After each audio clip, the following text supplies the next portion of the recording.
Reverse by Black K. Cat. Chapter 70, Lethiferous.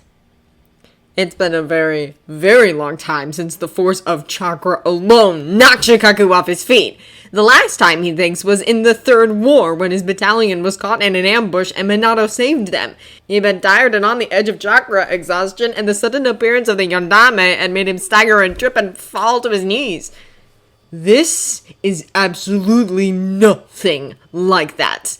Instead of a sudden starburst of impact that vanishes quickly, this is the weight of gravity reasserting itself, collapsing down on top of him and making his knees buckle with the force of it. There's an edge of corrosion to it, a stinging bite like acid against his skin that's half buried under a wash of cool, clear chakra like high up winds or deep water. Pale blue light flickers across the Hokage's office, casting dancing shadows even in the brightness of morning, and then steadies. From somewhere close, practically right below them, there's a startled cry, and the chakra blazes again, more controlled and even stronger. Shikaku takes half a second to assess his immediate surroundings. Sarutobi is behind the desk, Sume caught between Shibi and Hiyashi as they hold her up, Fugaku on Hiyashi's other side, keeping the Hyuga clan head on his feet. Choza has Inuichi, the Yamanaka pale like he's about to faint again, but everyone's still conscious, so Shikaku gets his feet under him and pushes up, staggers a step, and practically throws himself at the window to see what's happening below. There's a Bijou in the street. There's a Bijou in the street, facing off against a redhead in an Akatsuki cloak, one of the academy teachers scrambling out of the way as a seal barrier goes dark. Shikaku's breath catches in his throat because he remembers all too well when the last rampaging Bijou cost Kanaa, two of his good friends, countless shinobi lives, years of rebuilding and pain, and... "We have to get down there and help!" Sume says, and Kuramaru rumbles his agreement. The children in the academy, of course, and since an alarm is sounding from the direction of the barrier division, it's safe to say the redhead isn't the only one to get through the protections on Kanaa. Damn it, Shikaku isn't prepared to deal with situations this troublesome! But he has to because he's Junin Commander, because Minato appointed him and he swore when he first took up his Hitayate to always protect Konoha, and his son is down there right in the line of fire! You, Hiyashi, and Shibi will be needed elsewhere, he corrects grimly. Head towards the prison and make sure Pain stays locked up. If he's escaped already, track him down and call for backup. Fugaku, the military police, Choza, and I will contain... All three of us will contain that fight, Inuichi puts in flatly, and before Shikaku can even open his mouth to argue, he's pushing out of Choza's hold and heading for the door at a loping run. Shikaku curses, turning to head after him, and then pulls up short and looks at the Hokage. Sarutobi's expression was grim before, when Shikaku brought up Root, though they hadn't managed to advance the conversation much further than the opening. Now it's dark and weary in equal measure, and when he feels Shikaku's eyes on him, Sarutobi looks up with a faint smile that has nothing left in it of humor. Go, the Saingdame says quietly. I believe you are needed. As am I. A part of Shikaku wants to hesitate, to doubt. He remembers the desperate way Shibi gripped Tarune, the grief and joy in Inuichi's eyes when Fu woke up. Thinks of Sarutobi knowing and also having permission to take their children, but for all his faults, maybe because of them, Sarutobi is the Saindame, the god of shinobi, and still their Hokage. Shikaku nods once, short and sharp, and gets a hand on the windowsill. He vaults out, a touch of chakra cushioning his landing, and straightens up as his teammates burst out of the building. In the same moment, there's a scream, high and shrill, from within the academy. A glance at Shikaku is all Chozen needs to know the path of his thoughts, and the man nods. Inuichi, he says, and for once in his life, Inuichi doesn't argue, just shoots Shikaku a look that warns him to stay safe and follows Choza at a run. Which leaves Shikaku with the Bijou and the missing nun. Fabulous. Troublesome, Shikaku mutters and takes a long, swift leap to snatch the academy teacher. Iruka, sometimes the Hokage's assistant and one of Kakashi's friends. Of course he doesn't have the sense to retreat! Out of the way of a spray of black sand. A bubble instantly snaps into place around it, then rockets skyward to join the mass high above them, and the Rokubi makes an angry sound and opens its mouth. A cloud of bubbling ooze surges across the earth, and the redhead darts back that same black sand, snapping up in a wall as another man drops down between them. Shikaku takes one look at him and curses, dragging Iruka back another 3 steps. Wanna tell me what the hell the Saitama Kazekage is doing here? He demands. He was supposed to have died 10 years ago. Now that he has a moment, though, it's easy enough to pick out the slashed Suna Hitayate the red-headed boy is wearing, the careful movements of his fingers, even though what have to be chakra strings are entirely invisible. A puppeteer, clearly, and one with a penchant for controlling human, and probably dead, bodies. It's enough to spark recognition, would be, even if Shikaku hadn't heard the name from Kurama already. Sasori of the Red Sand. Because this day didn't have enough excitement already. It's poison, is all Iruka manages to get out as he finds his feet scrambling back upright. He's pale and shaking with more than just adrenaline, but his eyes flicker between the bijou and the missing nin with a care that says he's looking for an opening, not a way to escape. The sand is poison and so is the gas. Utakata was trapping it, but Utakata clearly isn't here right now, Shikaku thinks grimly, watching as the Rokubi's acid eats through the Kazekage's black sand. He casts a wary glance up at the bubbles above them. The Rokubi took him over. He was hurt, Iruka says partway between defensive and worried. Sasori got him and he was coughing up blood. I think... He doesn't finish, but he doesn't have to. Shikaku knows the many ways a Jinchuriki seal can break, and if the Rokubi took advantage while Utakata was in pain, he could have easily overwhelmed the boy. Shikaku takes a breath. We need to contain them both, he says, opens his mouth to ask Iruka to find the other Kage as backup loses the thought on a desperate shout. Black sand stabs at them like lances, sharp and too swift to stop, and Shikaku jerks back already, knowing he's going to be too slow, too late. A hand on Iruka's arm, ready to throw the Junin out of the way with the last moment he has, but... No! The Bijou cries, I at something close to desperate as it moves far faster than a creature of its bulk should be able to. 3 tails curl around Iruka and Shikaku shielding them, and as he ducks, Shikaku can see the spray of iron sand shatter against the Rokubi's slimy skin. There's another loud hiss of acid and a gout of smoke, and the Rokubi makes a sound that's almost mournful. You're making me kill the trees! It berates Sasori. Utakata didn't want to break things. He likes it here. You're being careless. Shikaku blinks. Absolutely, certainly heard that wrong. He casts an assessing glance at Iruka to see if his auditory hallucination is carried over, and apparently it has, because Iruka looks wide-eyed and equally disbelieving. What? Shikaku asks, entirely at a loss. The rampaging monster he'd been absolutely certain was going to wreck Konan withdraws its tail, sliding forward to loom over the puppeteer. We're going to stop you, it says, and that voice is still incongruously light and almost bubbly, but there's an edge to it that feels like deep, vast anger and a fractured glimpse of the drowning darkness in the deepest parts of the ocean. Kurama told us what you want, and the sage's mother can't come back. We won't let her. This is our world now, not hers.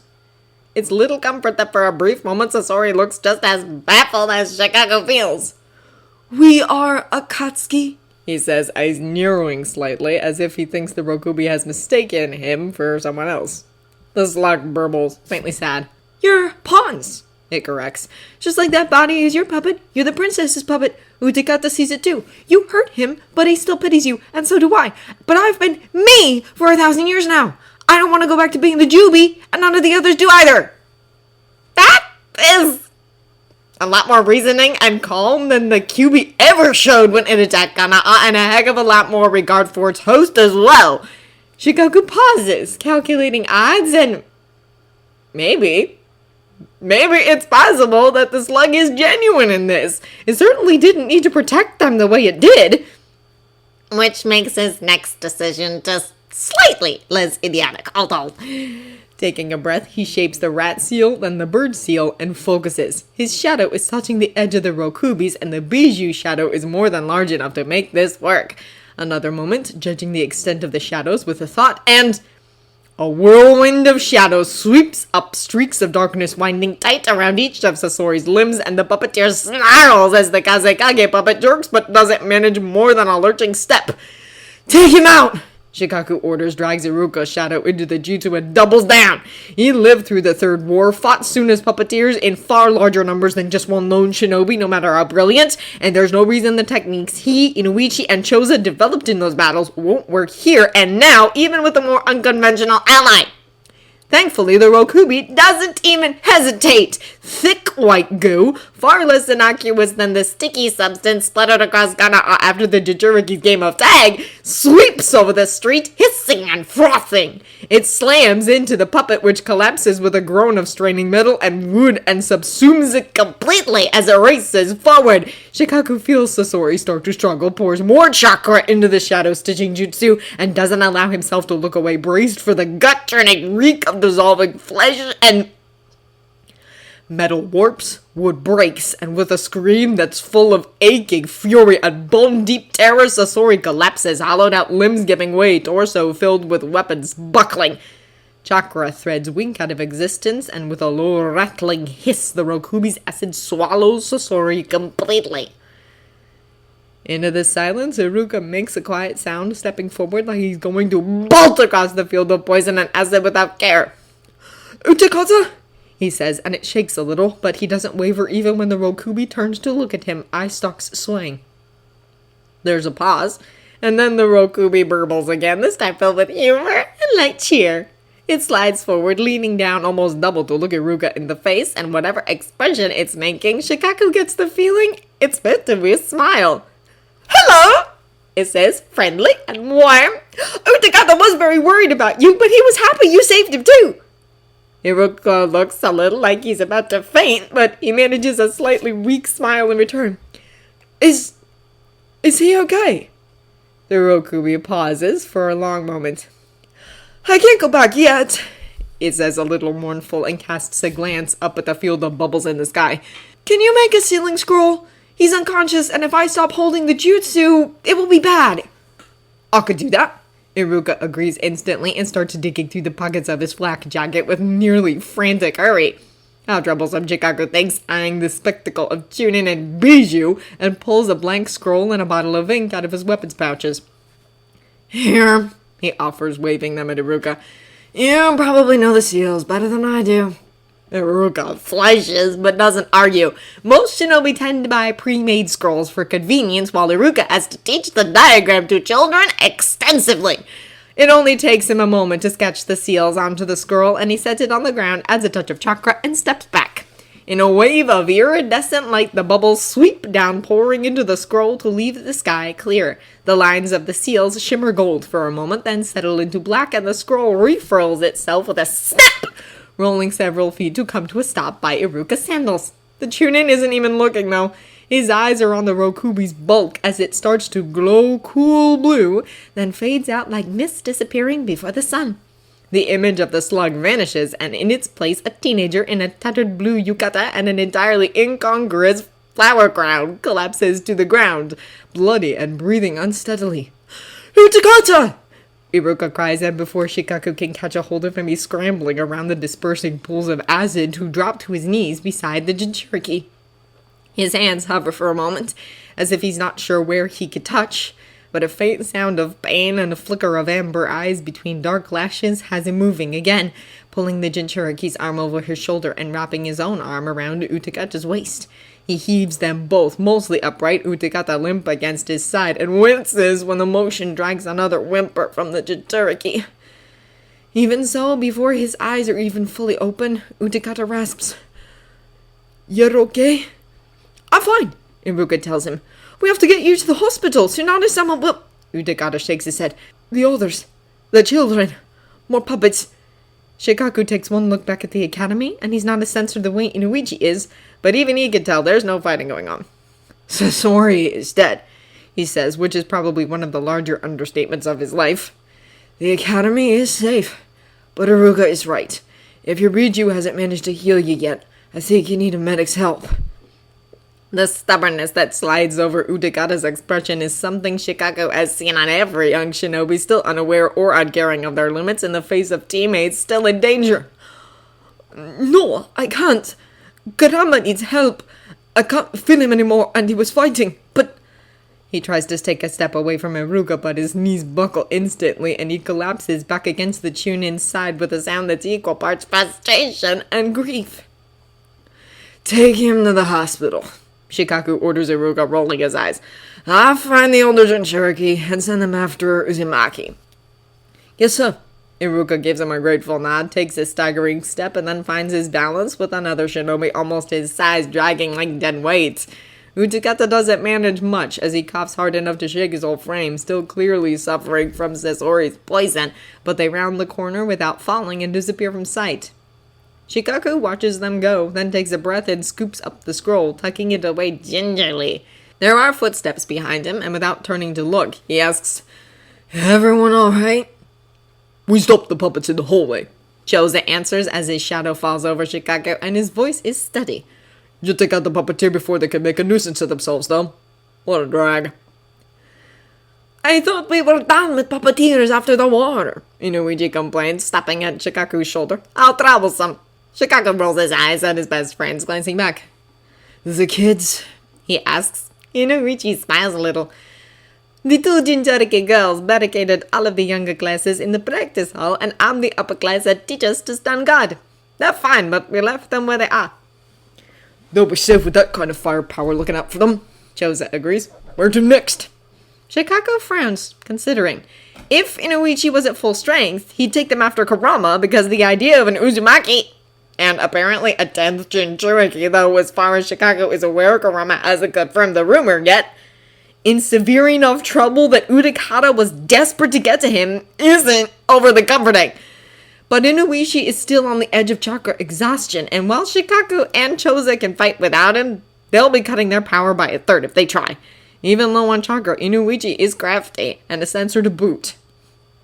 Everyone is going to be fighting blindly, he says grimly, casting a glance over the street before them. The alarm bells mean civilians are scattering, heading for the shelters reinforced with an endame seals, so it takes care of at least one problem. The shinobi are another matter, especially with so many foreign squads in the village. Especially with so many Kage, who are an asset as long as they work together, but a stumbling block if they won't. 100 years of competition and war has Shikaku falling on the side of won't. Inuichi starts. No! Shikaku and Choza chorus, already more than able to guess what he's going to suggest. At Inuichi's glare, Shikaku rolls his eyes. The mind-body transmission jutsu only lasts 10 seconds before you start bleeding out of the nose, idiots.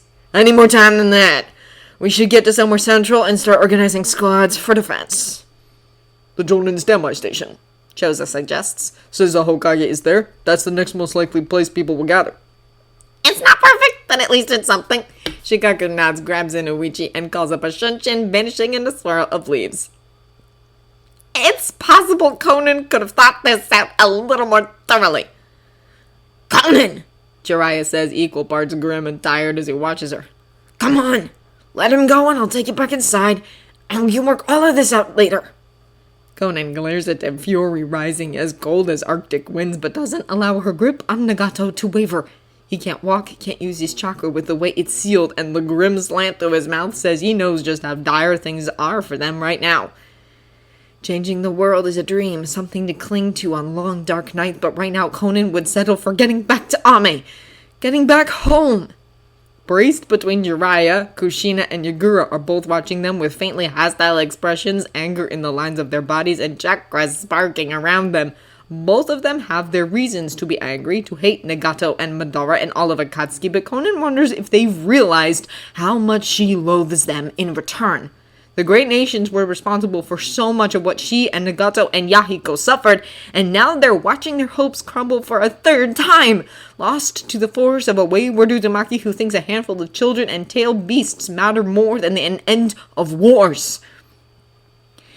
You lost any right you had to use that tone with us years ago. Konan bites out, feeling her fingernails dent cloth where she's holding Nagato's arm over her shoulders and forces herself to breathe out. You left, Sensei, and you never even looked for us. Jiraiya's faint flinch is all too visible. I thought you were dead, Konan, he counters. It would make Konan laugh if she were an ounce less furious. And I thought you were a spy master, she retorts, and her tone is more cutting than she intended, but she doesn't regret it. But once you'd written us off, we were nothing to you.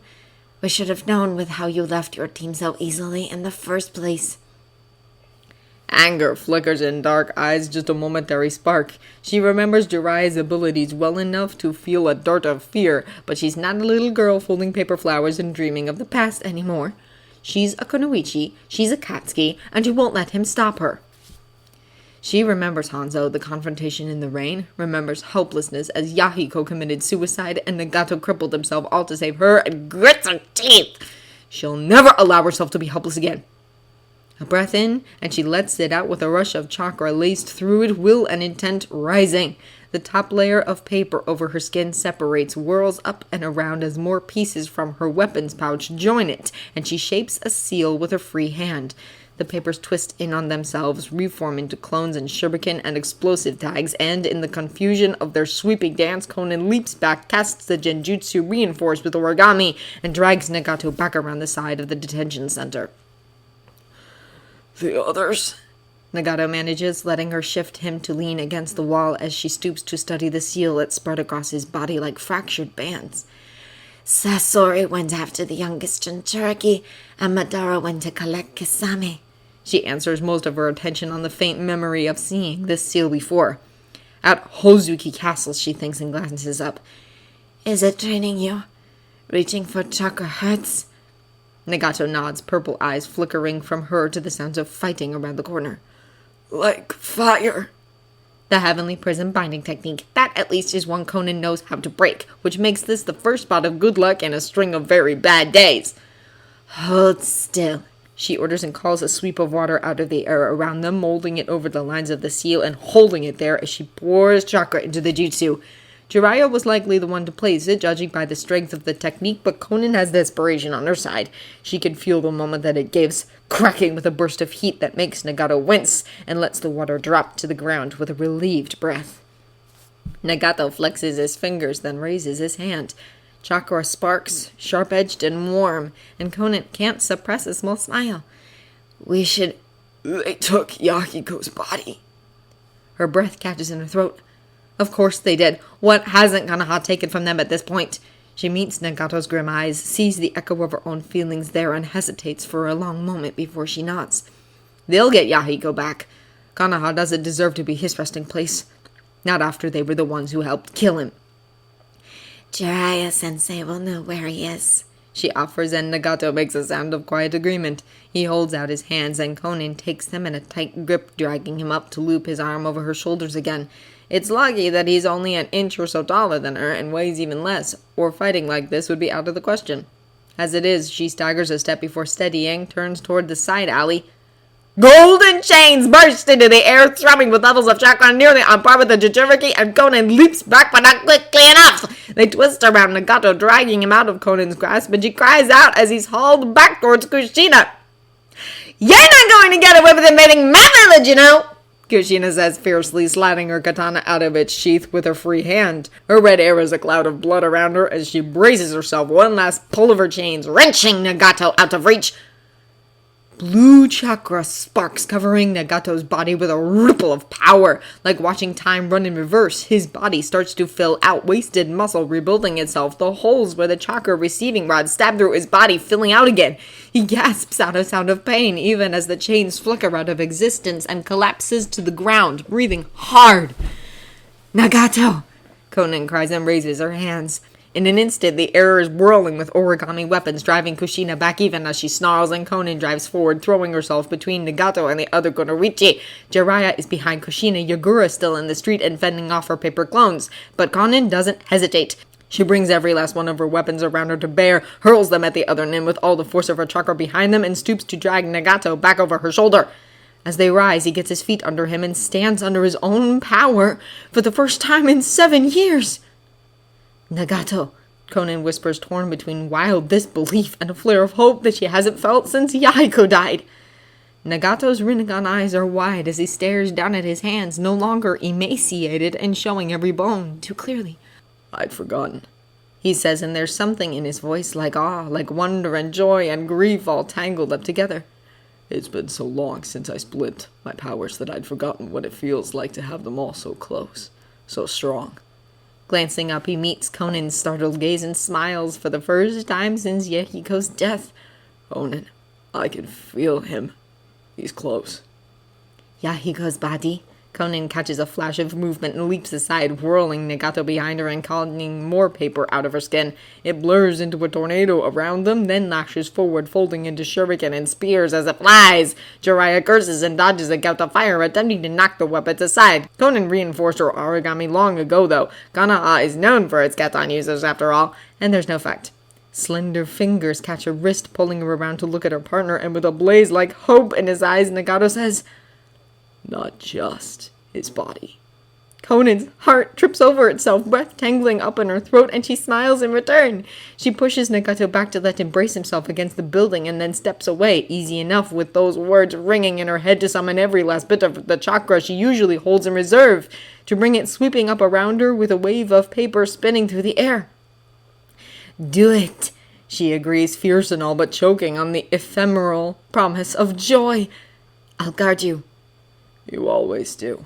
Nagato's fingers squeeze hers gently before he sinks back, eyes closing and brows furrowing in concentration as his familiar chakra sparks and leaps of flame catching dry tinder. Konan breathes in, breathes out, and turns to face the three enemy shinobi, letting her Akatsuki cloak slide off her shoulders and crumple to the ground. There's no lake made of papers here the way there is in Ame, no way to trigger her greatest jutsu, but she'll make do. Nagato is counting on her. Yahiko is counting on her, and she'll never let herself be used against them ever again. Konoha stands in the way of peace, she says, and her form shatters into sheets of paper that fill the air like snowfall. So I will remove you from a path. Kakashi can remember with painful clarity every time in his life he's felt true fear. His father's death, Obito's, Rin's, when Minato didn't return from facing the Kyuubi, Orochimaru in the forest killing a tent brought to bear, and now watching Obito step back, Mokutan sliding away to let Kurama drop to his knees. It's too still, too silent. Even Kasame has paused his relentless advance, watching with something close to glee as Kurama's head bows, red hair tumbling to hide his face. Clawed fingers scrape the stone, and he's breathing hard, practically gasping for air, but he doesn't move. Kakashi's Tanto is a handful of steps away, but Kurama doesn't lunge for her, doesn't make any move to attack, even when Obito crouches down in front of him. Up! Obito orders, cool and expectant. Kurama should snarl, should slash at him, trying to feed him his own art for that presumption! Instead, a shudder racks Kurama's frame, and then he pushes up, gets his feet under him, and rises. His head stays down for one more moment, long enough for Kakashi to hope, desperately, urgently, madly, that it's some kind of ploy to catch Obito unawares, but... He takes a shuddering breath and raises his head, and pinwheel eyes stare back into Obito's face. Without a word, Obito reaches out and passes a hand across Kurama's chest, making the seal there shatter and fade. He steps back, turning away, and says, I'll return for you later. Kakashi wants to shout, to reach, to throw himself at Obito and tear through him for this, but his feet are frozen, his throat is too thick with something like terror to make so much as a sound. He stares at Kurama standing there without so much as blinking and watches black-edged red light fracture and spark across his skin. Boss? Kisame asks, and when Obito keeps walking, he takes 3 long steps and catches the Uchiha's arm. Obito! He repeats, tone losing its lightness. Obito pauses, though he doesn't turn. I have to go, Kisame, he says, low and dark. Kasame casts a glance at Kakashi, still braced for a fight, and then slings Samahada over his shoulder. I'm coming, is all he says as easily as if he isn't abandoning a fight. That makes Obito turn, mask tipping up to look at the swordsman for half a heartbeat before Kamui whirls them both away. As if Obito's departure is a trigger, Kurama finally makes a sound low and thick and rough, and Kakashi's eyes snap back to him. Kurama staggers a step, shoulders hunching, and then he lets out a snarl that vibrates through Kakashi's bones, through all the portions of his brain that still know how to look at something and mark predator in a single glance. Kurama? he asks, despite how every instinct is blaring a warning. Kakashi's always been good at ignoring those sorts of instincts, though. He takes a step forward, then another, until he's only a handful of feet away. Kurama, you can break a genjutsu. I know you can. Kurama screams. He hunches forward, curling in on himself, and human skin tears. His entire form convulses, shifting like something is moving inside of him, and Kakashi's blood crystallizes to ice within his veins. Oh no. Black-edged red chakra boils out to saturate the air around him, fills the cavern, and drives Kakashi back to where he left Aoba and Genma. Within the mass, Kurama lets out a long, low cry that deepens into a snarl too fast for a human throat, and his body wavers like a heat mirage. In the same moment, the chakra brightens, firms, and bloody orange fur rolls across it like a tremor.